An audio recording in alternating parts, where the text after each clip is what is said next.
Okay, இதோட கடைசி பகுதி ஆஞ்சியோஸ்போம். இது வரைக்கும் நம்ம பார்த்தது பிரயோஃபைட், டெரிடோஃபைட், ஜிமினோஸ்போம். இப்ப பாக்குறது ஆஞ்சியோஸ்போம், அதாவது பூக்கும் தாவரம், ஃப்ளவரிங் பிளான்ட்ஸ் அல்லது பெனரோகேம்ஸ் அப்படின்னு சொல்ற இந்த தாவரங்களை பத்தி நிறைய சொல்லலாம். ஏன்னா உலகத்துல காணப்படுற நிறைய தாவர அமைப்புகள் ஆஞ்சியோஸ்போம் வகையை சார்ந்ததுதான். பூக்கும் அது அந்த தன்மை கொண்ட தாவர வகைகள் தான் ரொம்ப அதிகமான வகை தாவரங்களாகவே கருதப்படுது. ஆஞ்சியோஸ்போம்களை பொறுத்த வரைக்கும் அதை ரெண்டா பிரிக்கலாம். பேசிக்கலி ஆஞ்சியோஸ்போம்ஸ் பூக்கும் தாவரம், இதை நம்ம தமிழ்லயும் ஆஞ்சியோஸ்போம் தான் சொல்லுவாங்க. ஆஞ்சியோஸ்போம்,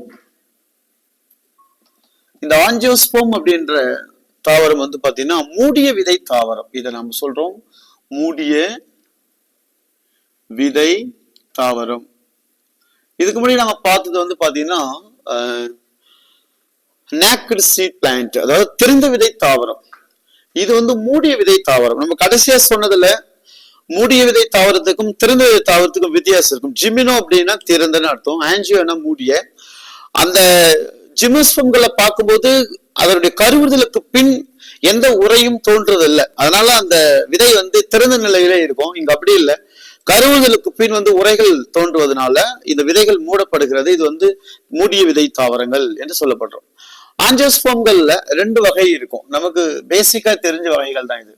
ஒண்ணு மோனோகாட், அதாவது ஒரு வித்திலை தாவரம் சொல்லுவாங்க. இத வித்திலை தாவரம், அதாவது மோனோகாட். இன்னொன்னு பாத்தீங்கன்னா டைகாட், இரு வித்திலை தாவரங்கள்.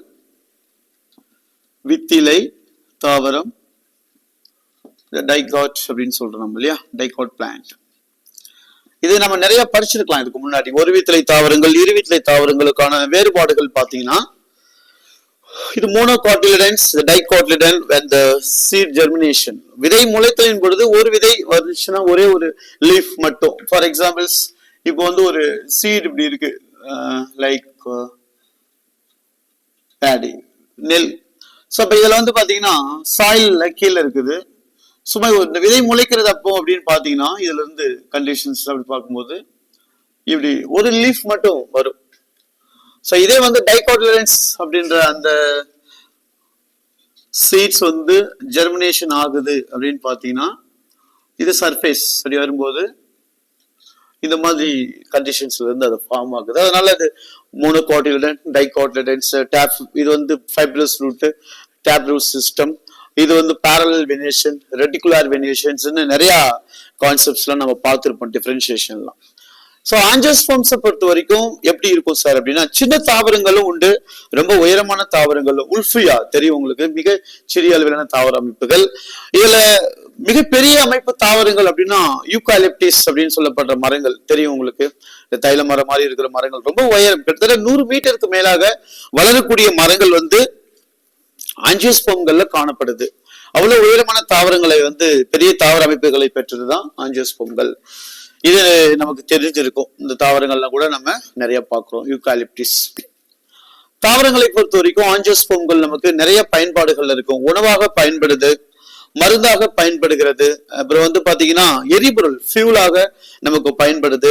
ஒரு மற்ற மர சாமான்கள் செய்வதற்கு, இந்த மாதிரி எல்லா பலவிதமான செயல்பாடுகள்ல இது நமக்கு உதவுவதாக சொல்றோம். இந்த கான்செப்ட்ல ஆஞ்சியோஸ்போம்கள்ல நமக்கு குறிப்பிடும்படியான சில விஷயங்கள் இருக்கும். என்ன சார் அப்படின்னு பாத்தீங்கன்னா, இங்க இருக்கிற கண்டிஷன்ஸ் அப்படி கொஸ்டின்ஸ்ல சில கேள்விகள் அப்படியே நமக்கு ரெகுலரா வரும். எப்படி வரும் அப்படின்னா, இந்த ரீப்ரொடக்ஷன், இனப்பெருக்கம் அப்படின்னு நீங்க பாத்தீங்க அப்படின்னா, நம்ம இவ்வளவு நேரம் பார்த்ததுக்கு இதுக்கு ஒரு சின்ன வித்தியாசங்களை காட்டியிருப்பாங்க. இப்போ இனப்பெருக்கம் நிலைப்பாடுகள் பார்க்கலாம். இப்போ ரீப்ரொடக்ஷனை பொறுத்த வரைக்கும் மேல், ஃபீமேல், ஆண் பெண் இன அமைப்புகள் இருக்கும். இதுல தனித்தனியா தான் இருக்கும். இப்ப மேல் அப்படின்னு பார்க்கும்போது இதுல என்ன இருக்கும் சார் அப்படின்னா, இப்ப நம்ம வழக்கமா பாக்குற அந்த ஆந்திரிடியம் அந்த மாதிரி இருக்கும். இதுல மகரந்தம் இருக்கும், மகரந்த பை இருக்கும், மகரந்தத்தினுடைய தண்டு இருக்கும், ஸ்டெம் இருக்கும். அதுல ஒரு கம்பி இருக்கும், மகரந்த கம்பிகள். மகரந்த கம்பிக்கு மேல அது நுனி பகுதிகள்ல பாத்தீங்கன்னா மகரந்த பகுதிகள் இருக்கும். இந்த மகரந்த பகுதிகள்ல மகரந்த துகள்கள் இருக்கும், மிகச்சிறிய அளவிலான துகள்கள். இது எப்ப உருவாகுது அப்படின்னா, மியாட்டிக் அப்படின்னு சொல்லப்படுற குன்றல் செல் பகுப்பு நிலை அடைந்தவுடன், குண்டல் செல் பகுப்பு நிலை அடைந்ததான் மகரந்தத்திலிருந்து மகரந்த துகள்கள் வந்து உருவாக்கப்படுது. அப்ப மகரந்தம் குண்டல் பகுப்பு செல் பிரிதலிற்கு பின் மகரந்த துகள்கள் உருவாக்கப்படுகிறது. சோ அதே போல பின் அமைப்புகள்ல வந்து பாத்தீங்கன்னா சூலகம் ஸ்டிக்மா, இல்ல சூழ் முடி இருக்கும், அதுக்கப்புறம் சூழ் தண்டு ஸ்டெம் இருக்கும். இதுல அதுக்குள்ள வந்து பாத்தீங்கன்னா கடைசியா என்ன இருக்கும்னா மெகாஸ்போர்ஸ். மெகாஸ்போர்ஸ்ன்றது வந்து மதர் செல். இது இந்த மதர் செல்ல இருந்து என்ன இருக்கும் சார் அப்படின்னு கேட்டீங்கன்னா இந்த சூலகம் அப்படின்னு சொல்லப்படுற அமைப்புகள் தோன்றுது. சூழ் ஓவியூல்ஸ் எல்லாமே அது உள்ளதான் இருக்கும். இதுல இருந்து மெகாஸ்போருடைய தாய் செல்கள் இருந்து சூலகம் தோன்றி சூலகத்திலிருந்து கருப்பை தோன்றுது. அதாவது எம்பிரியானிக் சாக் அப்படின்னு சொல்றப்படுற கருப்பை தோன்றும். இந்த கருப்பையில வந்து பாத்தீங்க அப்படின்னா பல வகையான செல் அமைப்புகள் இருக்கும். அதாவது எக்லெக் செல்ஸ், முட்டை செல்கள் அப்படின்னு சொல்ற செல்கள் இருக்கும், எக். ரெண்டாவது வந்து என்ன சார் இருக்கும் அப்படின்னா சினர்ஜெட்டிக்கல் சொல்லப்படுற சினர்ஜெட்டிக்கல் காணப்படும் ஜெட்கள், சினர்ஜெட்கள் இருக்கும். அதுக்கப்புறம் ஆன்டிபோட்டல்ஸ் இருக்கும், ஆன்டிபோட்டல் செல்கள் காணப்படுது. இதோட சேர்ந்து அண்ட் போலார் எம்பிரியோஸ் இருக்கும், துருவ கருக்கள் அப்படின்னு சொல்றாங்க இல்லையா, துருவ கரு அப்படி காணப்படும். போலார் எம்பிரியோஸ் எல்லாமே இதுக்குள்ள இருக்கும். சோ அப்ப மேல் அப்படின்னு பார்க்கும்போது மகரந்தம் இருக்கும்,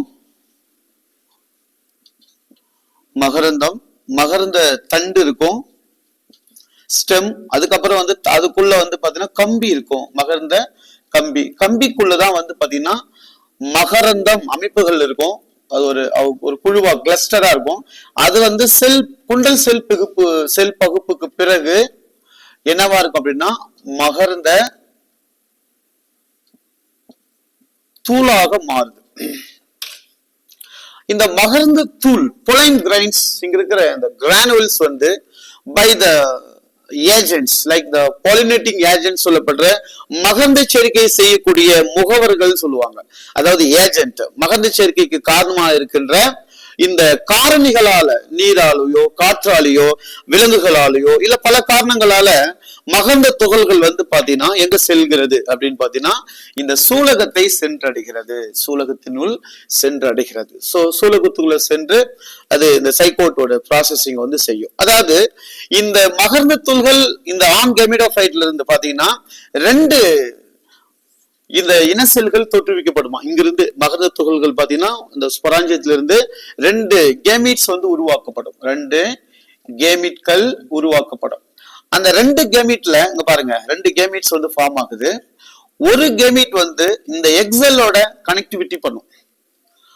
அடுத்த செல் எங்க இருக்கு பாருங்க, அடுத்த செல் இந்த போலார் எம்பிரியானிக்கோட ஒரு கனெக்டிவிட்டி பண்ணும். பாருங்க இங்க ஒரு செல்லோட ஒரு கனெக்டிவிட்டி இருக்கு, இங்க ஒரு செல்லோட கனெக்டிவிட்டி இருக்கு. அப்ப ஆணுடைய அமைப்புகளில் இருந்து இன செல்கள் ரெண்டு கெமீட்டுகள் தோன்றும். அந்த ரெண்டு கெமீட்டுகள்ல ஒரு கெமீட் வந்து முட்டை செல்களோட கனெக்ட் பண்ணுது, இன்னொரு செல் வந்து போலார் எம்பிரியானிக்கோடைய கனெக்ட் பண்ணுது. சோ இந்த ரெண்டு இடங்களில் இந்த கனெக்டிவிட்டியை, அதாவது இந்த என்ன சொல்றது கருவுறுதலை ஏற்படுத்துவதனால இதுக்கு பேரு இரட்டை கருவுறுதல் ஆர் டபுள் ஃபெர்டிலைசேஷன் அப்படின்னு சொல்றாங்க. டபுள் ஃபெர்டிலைசேஷன் ஆஞ்சியோஸ்போம்களுடைய சிறப்பு அப்படின்றாங்க. அப்ப இரட்டை கருவுறுதல் நடைபெறுவது எந்த தாவரத்துடைய சிறப்பு அப்படின்னா ஆஞ்சியோஸ்போம்களுடைய சிறப்பு. அப்ப ஆஞ்சியோஸ்போம்களுடைய சிறப்புகள் பத்தி என்ன சொல்றாங்க, டபுள் ஃபெர்டிலைசேஷன். அது எங்க நடக்குது, ஆண் இன அமைப்புகளில் தோற்றுவிக்கப்படுகின்ற ரெண்டு கேமெட்டுகளில் ஒரு கேமெட் அல்லது முட்டை செல்களுடனும் மற்றொன்று துருவ கருகளுடனும் அது இணைகிறது. இணைந்து ரெண்டு கருவுறுதல் ஏற்படுவதனால இது இரட்டை கருவுறுதல் அப்படின்னு சொல்றாங்க. அப்ப இந்த அமைப்புகளில் முட்டைகளுடன் இணைக்கப்படுகின்ற ஆண் கேமெட்டுகள் வந்து பாத்தீங்கன்னா இது என்ன செய்யுது அப்படின்னா ஜைகோட்டாக இது மாறுது. இதை நம்ம காலையிலே சொன்னோம், ஜைகோட்டாக இது மாறிடும். இந்த துருவ கரு பகுதி அப்படி இல்லையா, இதுதான் என்னவா மாறுதுன்னா PEN பிரைமரி எண்டோஸ்போம் நியூக்ளியஸ் அப்படின்னு சொல்லப்படுற அமைப்புகளாக செல்லும். அதாவது முதல்நிலை எண்டோஸ்போம் உட்கராக மாறுகிறது. பிரைமரி எண்டோஸ்போம் நியூக்ளியஸ் முதல்நிலை எண்டோஸ்போம் உட்கரு கருவாக, இதை டிப்ளாய்டு கண்டிஷன் சொல்லுவாங்க. ஏற்கனவே 2 அமைப்புகளோட ஒரு செல் சேர்ந்து அது 3ஆக மாறுது அப்படின்றதுனால இது ட்ரிப்ளாய்டிக் நியூக்ளியஸ் என்றும் சொல்லுவாங்க, அல்லது முதல்நிலை எண்டோஸ்போம் உட்கரு எனவும் அழைக்கப்படுது. இந்த முதல்நிலை எண்டோஸ்போம் உட்கருவான PN ஆனது எண்டோஸ்போம் டிஷ்யூ என்று சொல்லப்படுது. எண்டோஸ்போம் டிஷ்யூ எனப்படுது. இந்த எண்டோஸ்போம் டிஷ்யூ எதுக்கு பயன்படுதுன்னா வளரும் கருவிற்கு உணவு ஊட்டத்தை வழங்குகிறது. So it provide nourishment to the and young embryonic cells. இளம் அல்லது வளரும் கருவிற்கு உணவூட்டத்தை வழங்குகிறது. So the provide nourishment to the young embryonic cells. இந்த வளரும் செல்களுக்கு தேவைப்படுகின்ற உணவூட்டத்தை வழங்குவதுதான் எண்டோஸ்போம் டிஷ்யூ. சோ இந்த அமைப்புகள் வந்து பாத்தீங்கன்னா என்னவா மாறுது, இந்த கருமுட்டை இங்க பாருங்க, இது என்னவா மாற்றப்படுது அப்படின்னா இந்த ஜைகோட் வந்து பாத்தீங்கன்னா கடைசியில விதையாக மாறுது. என்ன பண்ணுது, விதையாக மாறும், சீட். இந்த கருவுணவு பகுதிகள் வந்து ஃப்ரூட்ஸ் பழங்களாக மாறுகிறது. விதையை சுற்றி பழங்கள் இருக்கும், விதைகளை சுற்றி பழங்களானது மாற்றப்படுகிறது. சோ இதுதான் ஆஞ்சியோஸ்போம் தாவரங்களுடைய சிறப்பு. நான் இன்னொரு முறை இதை தெளிவுபடுத்திக்கிறேன். இனப்பெருக்கத்துல பாக்குறோம், மேல் ரிப்ரடக்டிவ் சிஸ்டத்துல இது வந்து பொலைன் கிரைன்ஸ் இருக்கும். சோ பொலைன் கிரைன்ஸ் அப்படின்றது என்ன, மகர்ந்த அமைப்புகள். இது ஆண் மலருக்கானது. இதுல இருந்து குண்டல் பகுப்பின் மூலமாக மகர்ந்த துகள்கள் உருவாக்கப்படும். அதே மாதிரி பெண் அமைப்புகளுக்குள்ள போனீங்க அப்படின்னு கேட்டீங்கன்னா சூலகம், சூழ் தண்டு, அது உள்ள சூழ் பை இருக்கும், கருப்பை அப்படின்னு சொல்லுவாங்க. அதுல சில செல்கள் உருவாக்கப்படும், முட்டை செல்கள், சினர்ஜெட்டிக்கல், ஆன்டிபோடல் செல்கள் அல்லது செல்கள்ஸ், அதுக்கப்புறம் துருவ கரு, இந்த மாதிரி எல்லா அமைப்புகள் இருக்கும். இது ஆணோட இணை அமைப்புகள் இருந்து தோன்றப்படுகின்ற 2 கேமெட்டுகளில் ஒரு கேமெட் சைகோட்டுடன் இணைந்து, அதாவது ஒரு கேமெட் முட்டை செல்லுடன் இணைந்து ஜைகோட்டாக மாறுகிறது. பின்னாளில் அது விதையாக மாற்றப்படும். மற்றொன்று எங்க அப்படின்னா துருவ கருவுடன் இணைந்து PEN என்று சொல்லப்படுற பிரைமரி எண்டோஸ்போம் நியூக்ளியஸாக, ட்ரிப்ளாய்டிக் ஸ்ட்ரக்சர் நியூக்ளியஸாக அது மாற்றம் பெறுகிறது. அப்ப இந்த கருவுறுதலின் போது சினர்ஜிட்டுகளும் ஆன்டிபோடல் செல்களும் சிதைக்கப்படுகிறது. கருவுறுதலுக்கு பிறகு இந்த 2 செல்களும் சிதைக்கப்படும். இது சைகோட்டுகள் விதையாக மாறும். இந்த எண்டோஸ்போம் திசு பகுதிகள் அதாவது என்னவா மாற்றப்படுதுன்னா உண்ணுகின்ற பகுதி பழங்களாக இது மாற்றப்படுகிறது.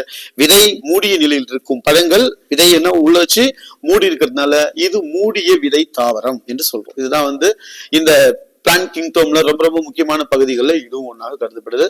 சோ இந்த பகுதிகள் இதோட முடிஞ்சிச்சு.